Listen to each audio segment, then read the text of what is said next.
오늘 우리가 함께 나누실 말씀은 야고보서 2장 1절에서 7절까지의 말씀입니다. 야고보서 2장 1절에서 7절까지의 말씀 우리 다 같이 함께 합독하시겠습니다. 내 형제들아, 영광의 주 곧 우리 주 예수 그리스도에 대한 믿음을 너희가 가졌으니 사람을 차별하여 대하지 말라. 만일 너희 회당에 금가락지를 끼고 아름다운 옷을 입은 사람이 들어오고 또 남루한 옷을 입은 가난한 사람이 들어올 때에 너희가 아름다운 옷을 입은 자를 눈여겨보고 말하여 여기 좋은 자리에 앉으소서 하고 또 가난한 자에게 말하되 너는 거기 서 있든지 내 발등상 아래에 앉으라 하면 너희끼리 서로 차별하며 악한 생각으로 판단하는 자가 되는 것이 아니냐. 내 사랑하는 형제들아, 들을지어다. 하나님이 세상에서 가난한 자를 택하사 믿음에 부요하게 하시고 또 자기를 사랑하는 자들에게 약속하신 나라를 상속으로 받게 하지 아니하셨느냐. 너희는 도리어 가난한 자를 업신여겼도다. 부자는 너희를 억압하며 법적으로 끌고 가지 아니하느냐. 그들은 너희에게 대하여 일컫는 바 그 아름다운 이름을 비방하지 아니하느냐. 아멘. 할렐루야. 지금 우리나라에서 일어나고 있는 그 일들 중에 하나가 이 정부나 혹은 국회에서 소위 차별금지법으로 불리는 요즘에는 또 이름이 바뀌어서 평등법이라고 얘기를 하죠. 이 평등법, 차별금지법을 제정하기 위해서 이 정부나 이 국회에서 많은 그 힘을 쏟고 있는 것을 우리가 알고 있습니다. 그들은 십몇 년째 차별금지법이 아직까지 통과되지 않았다. 그리고 국민의 여론이 뭐 몇 퍼센트가 80%, 70%가 이 차별금지법을 찬성하고 있다. 그러니 우리는 빨리 차별금지를 법을 통과시켜야 된다. 이런 이야기를 하고 거기에 이제 이것이 인권이다. 인권적인 문제다.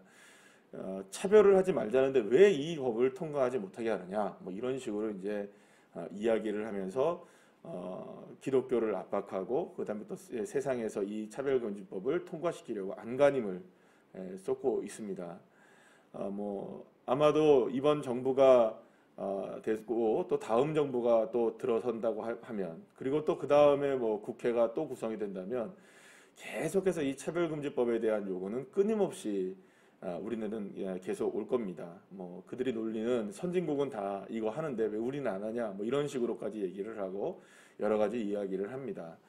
그런데 이제 문제는 여기서 말하는 이 차별을 금지하자는 말은 이게 굉장히 좋아 보이고 이 평등법이라는 게 굉장히 여러분 평등해야 합니까 안 해야 됩니까? 차별해야 합니까 안 해야 됩니까? 이렇게 부르면 여러분들 우리는 평등해야죠. 당연히 차별하지 말아야죠. 여러분 그것은 너무나 당연한 일입니다. 차별하지 말고 뭐 평등을 하자. 이건 얼마나 좋은 얘기입니까? 그런데 이제 그 속에 이면에 숨겨져 있는 아주 중요한 이유에 대해서는 그들은 묵과를 합니다. 조용히 하죠. 이야기를 하지 않죠. 그러니까 겉으로 드러나 있는 몇몇 가지에 대한 부분들 뭐 얘기합니다. 이주 노동자들, 뭐 혹은 뭐 장애인들, 뭐 이런 식으로 해가지고 우리 사회에서 약자들에 대해서 우리가 차별을 하지 말자, 뭐 이런 얘기를 합니다. 근데 사실은 소위 말해서 이런 차별을 금지하자는 법은 이미 헌법이나 법률 등으로 인하여서 이미 보장이 되어 있는 상황입니다. 그래서 특별한 법을 만들 필요가 없는 겁니다. 지금 이런 일들에 있어서는 개별적인 법률들로 인하여서 이렇게 하면 되지, 포괄적으로 차별을 금지하자, 포괄적인 평등을 우리가 만들자 하는 말은 여기에서 말하는 이 포괄적이라고 하는 아주 중심적인 의미는 뭐냐 하면 그들이 얘기하는 것은 결국에는 하고 싶은 게 뭐냐면 여러분들 이걸 피해가고 있지만 그들이 얘기하고 싶은 건 뭐냐면 우리가 동성애하자라는 겁니다. 이게 이제 결론이 그렇습니다. 그러니까 과정에 여러 가지의 얘기들이 뭐 많이 있을 수 있지만 결국에 뭐냐면 이 동성애 그리고 또 여러 가지의 성에 대한 종류들을 우리가 차별하지 말자. 그러니까 남성과 여성만이 있는 이 사회 아니겠습니까? 이 세상 아니겠습니까? 그러면 남자와 여자를 차별하지 말자. 뭐 이거는 우리가 얼마든지 해야 할 일이잖아요. 남성과 여성을 차별해야 합니까? 안 해야 됩니까? 아니죠. 차별하면 안 되겠죠. 자, 그런데 여기에다가 뭘 얘기하냐면 그러면 우리는 성을 차별하지 말자. 이렇게 얘기해서 남성과 여성을 차별하지 말자는 얘기가 아니라 결국에는 제3의 성, 혹은 다른 성, 그러니까는 서로가 서로를 좋아하는 데 있어서 우리가 동성이라는 그런 부분들, 그리고 동성 결혼, 동성애 이런 부분에 있어서 그런 사람들을 우리가 차별하지 말아야 된다.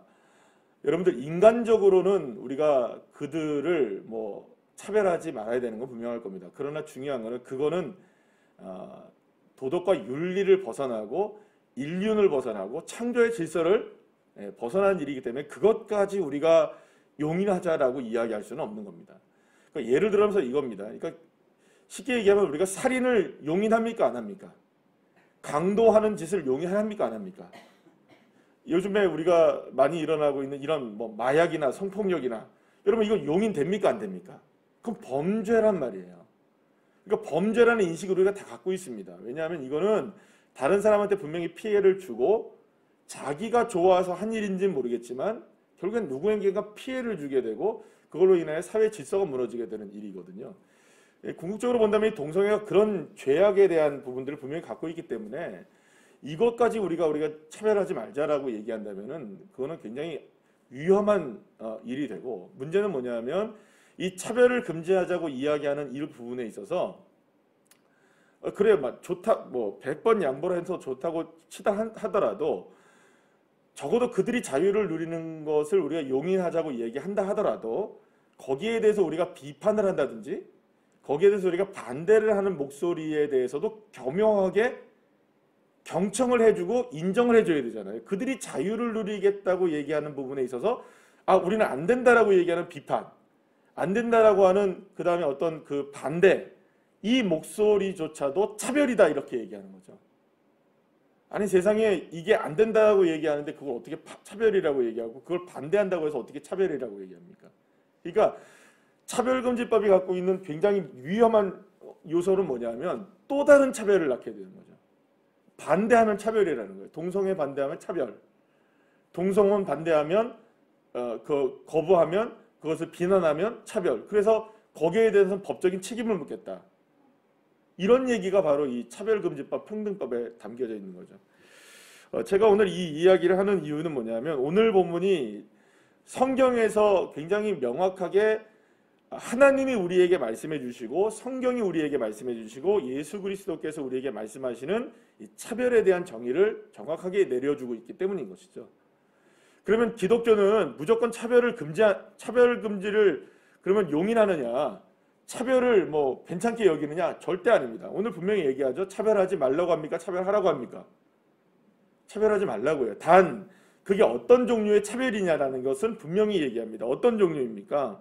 여기서 말하는 것은 기본적인 차별에 대한 부분이죠. 높고 낮음에 대한 부분, 있고 없음에 대한 부분, 남여에 대한 부분, 인종과 사람에 대한 보편, 인류 보편적인 부분에 있어서의 차별은 절대로 하면 안 된다라고 못 바꿔 얘기하고 있죠. 여러분 이거를 반대하는 게 아닙니다. 예를 들어서 방금 여기 얘기했던 것처럼 어떤 여러분들 우리가 장애인이라고 해서 우리가 반대해야 될까요? 안 되죠. 이주 노동자라고 해서 우리가 차별해야 됩니까? 안 되죠. 만약에 동성애자가 있다고 친다면 그 사람의 행위나 그 사람이 결정한 것에 대해서 우리가 충분하게 그가 왜 그런 부분에 있어서 문제가 되고 또 이것이 어떤 부분이고 이것이 어떻게 죄라고 성경에서 말하고 있는지에 대한 부분들을 이야기는 해줘야 될 거 아니에요. 아니 범죄를 저지르고 있고 예를 들어서 잘못된 길을 가고 있고 안 되는 일을 하는 사람을 가만 놔둘 수는 없는 거잖아요.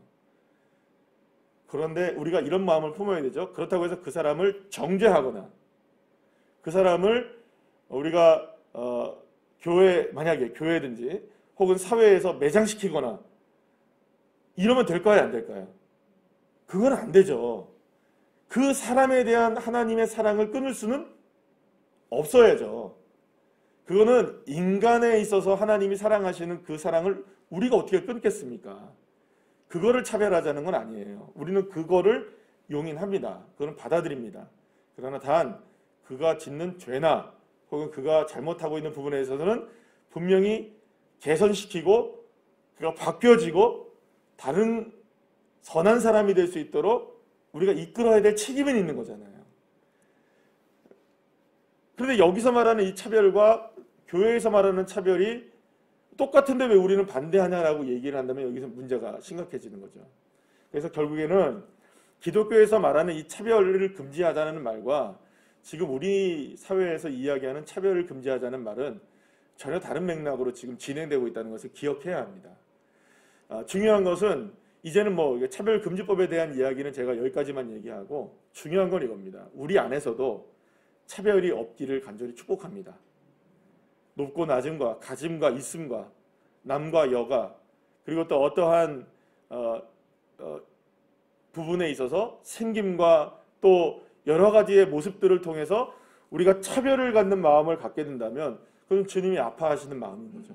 왜냐하면 여러분 오늘 본문에서 사도 야고보가 이야기하고 있는 바가 뭐냐면 예수님이 차별을 하셨다면 만약에 주 예수 그리스도께서 우리를 향해 차별을 하셨다면 우리는 구원을 받았을까요? 못 받았을까요?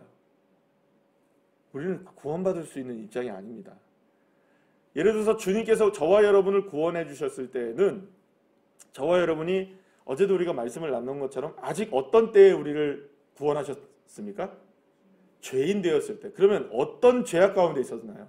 만약에 주님이 우리를 죄악의 경중으로 우리를 차별을 하셨다면 우리 가운데 주님은 누구를 가장 사랑하셔서 누구를 가장 먼저 구원하셨을까요? 가장 깊이 던져져 있는 죄인을 주님께서 건져내셨겠죠. 할렐루야. 아닙니까?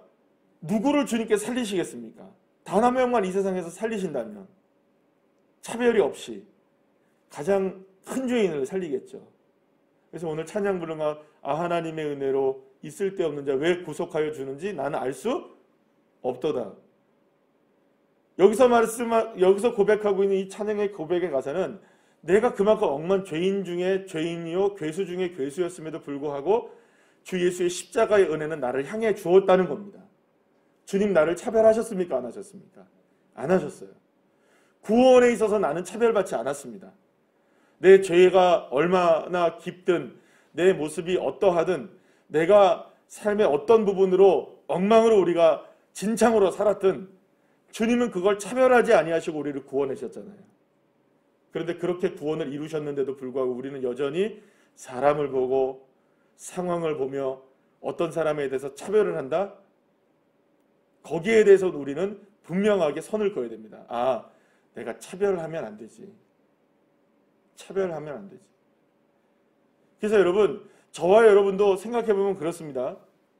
옷을 아주 멋지게 입은 사람과 머리부터 발끝까지 아주 멋지게 하고 있는 사람에게 눈이 갑니까? 아니면 남루하게 있는 사람에게 눈이 갑니까? 사실은 옷을 멋지게 입고 있는 사람에게 눈이 가겠죠. 그런데 주님이 말씀합니다. 그 외모로 사람을 판단하지 말고 그의 영혼을 바라볼 수 있어야 하고 그리고 그의 마음을 볼 수 있는 우리의 믿음의 눈이 열려져야 한다는 것이죠. 그래서 여기서 오늘 주님께서 우리를 차별하지 말라고 하는 것이 어떻게 믿음의 행위와 연관되느냐. 여러분 어제 우리가 주일날 말씀을 함께 나눈 것처럼 믿음은 세 가지라고 말씀드렸죠. 적어도 세 가지는 믿어야 된다고. 첫 번째가 뭐죠? 내가 죄인이었다는 사실. 두 번째는 십자가의 은혜로 구원을 받았다는 사실. 세 번째는 성령 하나님이 나와 함께 하신다는 사실.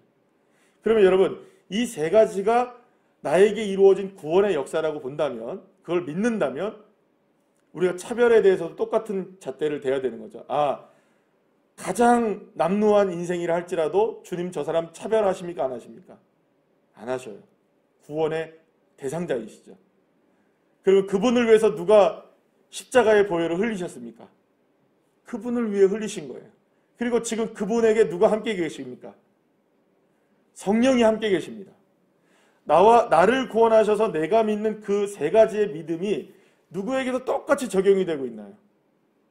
남루해 보이는 그 사람에게도 똑같이 적용되고 있으니 내가 믿음을 갖고 사는 사람이라면 그분도 주님을 향한 믿음으로 그렇게 세워지는 것을 우리가 믿는 거죠. 그러니까 우리가 믿음의 행위로서 그를 차별하지 말아야 된다는 것은 정확하게 일치하는 성경의 뜻인 겁니다. 설명하자면 그렇습니다. 그러나 여러분 여기서 이게 설명돼서 그렇구나 그러니 차별하지 말자라는 게 아니라 가장 중요한 것은 내가 그렇게 해서 구원을 받았기에 우리는 절대로 누군가를 차별해서는 안 되는 거죠. 물론 그렇다고 해서 모든 것을 다 용납하고 용서하고 그 다음에 용인하자는 얘기 아닙니다. 잘못된 것은 우리가 잘못됐다고 이야기할 수 있어야 합니다. 그리고 안 되는 것을 안 된다고 이야기할 수 있어야 됩니다. 그러나 그것조차도 우리는 무엇으로 덮어야 됩니까? 주님이 십자가의 은혜로 덮으셨던 것처럼, 십자가의 사랑으로 받아들이셨던 것처럼 우리가 그렇게 차별을 하지 않는 믿음의 자녀들이 되어야 되는 것이죠. 그런 차원에서 다시금 마지막 처음으로 다시 돌아가서 말씀을 드리면, 지금 우리나라에서 지금 이루어지고 있는 이런 차별금지법과 뭐 평등법과 지금 성경에서 말하고 있는 이 개념은 전혀 다른 개념으로서의 평등법을 주장하는 것이기 때문에 기독교가 마치 인권을 무시하는 것처럼 여겨지게 언론과 여론이 만들어가고 있는 거거든요. 그러면서 거기에 한 가지 덧붙인 프레임이 뭡니까? 교회는 봐라, 자기들만 하는 이기적인 집단이다. 그래서 코로나에 대해서 이렇게 되는 거 아니냐. 이렇게 이제 몰아가는 거죠. 근데 세상 천지 어느 곳을 가보십시오. 우리가 식당에도 가보고 뭐 마트에도 가보지만 교회가 여러분들 방역이나 이런 거에 있어서 뒤떨어집니까? 저는 어제 그 뉴스에서 보니까는 여의도 순복음교회 입장하고 하는 거 보니까 뭐 너무 놀랍던데요. 저는 우리나라에서 그렇게 철저하게 출입을 관리하고 방역을 하는 그런 집단을 본 적이 없습니다. 여러분들 한번 뉴스를 찾아보시죠. 여의도 순복음교회 나오는데요. 무슨 딱 되니까 뭐 접종이 완료자 며칠 경과 교회 등록 교인 해서 쫙 뭐 하고 뭐 엄청나던데요. 그런데 우리가 어떻게 그런 매도를 당합니까? 그러니까 여기에 프레임에 우리가 지금 이 정부하고 이 지금 정권이 얼마나 몰입하고 있는지에 대한 부분을 우리가 알게 되는 거죠. 사랑하는 여러분, 먼저는 다시 한번 차별하지 않는 저와 여러분 되기를 소망합니다. 그리고 동시에 이 나라가 지금 제정하고 있는 이 차별금지법은 전혀 성경적이지 않다는 것 기억하시고 함께 기도해 주셔서 진정한 차별을 금지하고 계시는 그 주 예수의 십자가의 은혜를 통해서 이 시대 교회나 사회가 정말로 차별 없이 하나가 되어지는 놀라운 은혜가 있고 그것이 우리의 믿음으로 인하여서 증명되어지기를 간절히 축복합니다. 기도하시겠습니다.